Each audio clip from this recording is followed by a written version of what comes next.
I'm here as someone whose name is directly tied to the Muhammad Ali Boxing Reform Act, not just as a fighter affected by it, but as part of the legacy that law represents. To build on Mr. De La Hoya's statements, fighters are labeled independent contractors.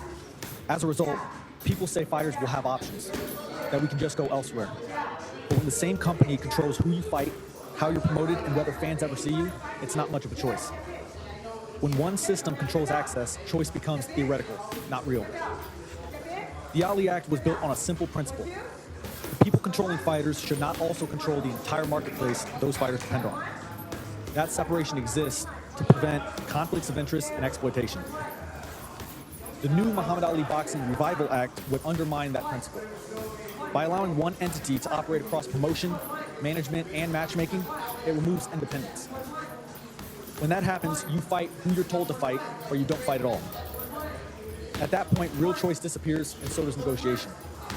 This type of centralized system is already seen in mixed martial arts, particularly in the UFC, where a single organization controls promotion, matchmaking, and fighter contracts. In that model, fighters typically receive under 20% of the revenue, compared to boxing, where fighters can earn up to 80%. The newly proposed Revival Act pushes that centralized model onto boxing, behind the claim that boxing is broken. Boxing is not broken.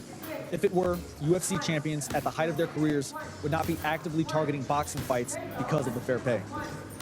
That movement is rarely seen in reverse due to the UFC's centralized pay structure. Boxing has never been perfect, but one of its strengths has always been competition. Multiple promoters competing for fighters creates leverage and fair market value. When that competition is consolidated to one system, leverage disappears.